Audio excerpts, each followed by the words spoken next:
यह dictation number 3 सचिवालय की है। तो दोस्तों कृपया आप लिखने की कोशिश करें। यस,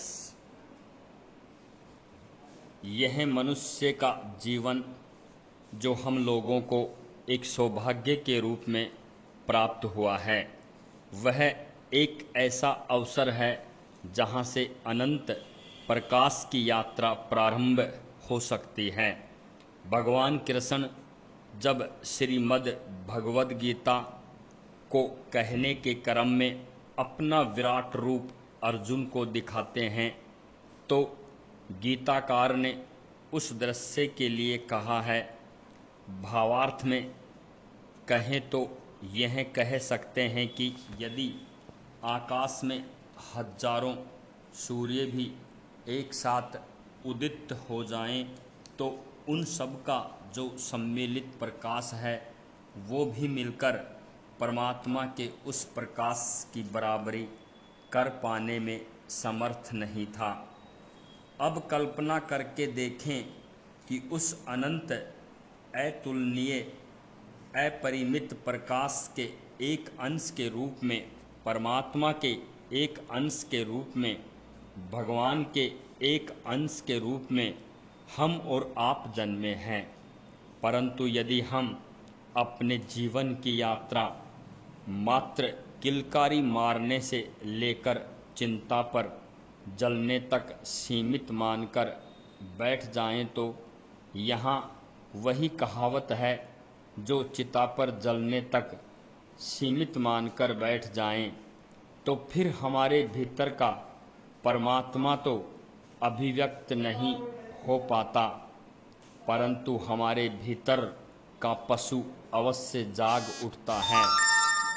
उस स्थिति में पेट भरने एवं परिवार बड़ा कर लेने के आंतरिक जीवन का कोई अन्य भी उद्देश्य हो सकता है। यह फिर इंसान समझ ही नहीं पाता। ऐसे जीवन की यात्रा मात्र जलने, कुढ़ने, चिढ़ने, तड़पने में ही नष्ट हो जाती है। व्यक्ति यह भूल ही जाता है कि मनुष्य का जीवन वस्तु स्थिति में एक अवसर के रूप में हमको मिला है।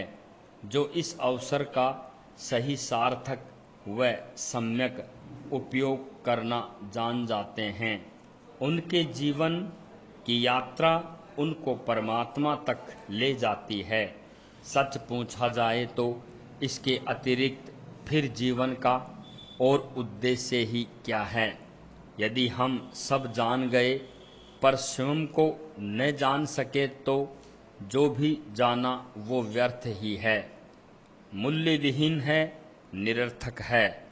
अपने को जानने की यात्रा ही अध्यात्म की यात्रा है, और स्वयं के भीतर छिपी हुई परंतु सोई हुई शक्तियों को जगाने का जो विज्ञान है, वो अध्यात्म का विज्ञान है। हमें ऐसा लगता है कि हम अपने को जानते हैं, पर सच ऐसा नहीं है। अपने को जानने का मतलब यह जानना नहीं होता है कि हमारे रिश्तेदार कौन हैं, दोस्त कौन हैं, हमारा कैरियर क्या बनना चाहिए, बल्कि ये होता है कि अपने व्यक्तित्व के ऊपर हम संपूर्ण स्वामित्व कैसे स्थापित कर सकते हैं।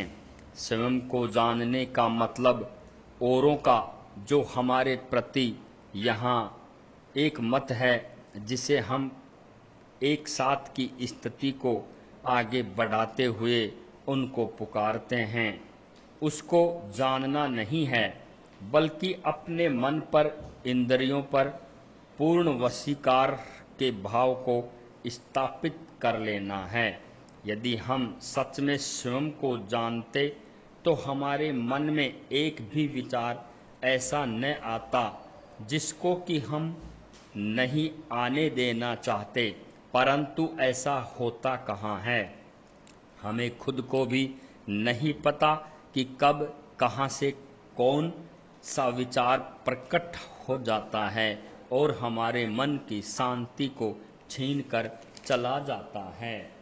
यहाँ वास्तव में हम कहते हैं कि पड़ोसी की एक नई गाड़ी आते ही हमारी गाड़ी हमें पुरानी लगने लगती है।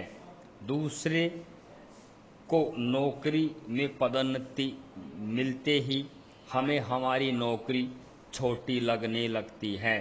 जीवन अनजाने में ही एक प्रतिस्पर्धा में बदल जाता है, क्योंकि हमारा मन बड़ा ही चंचल एवं असंतुष्ट नहीं है, बल्कि असंतुष्ट होने का प्रमाण है।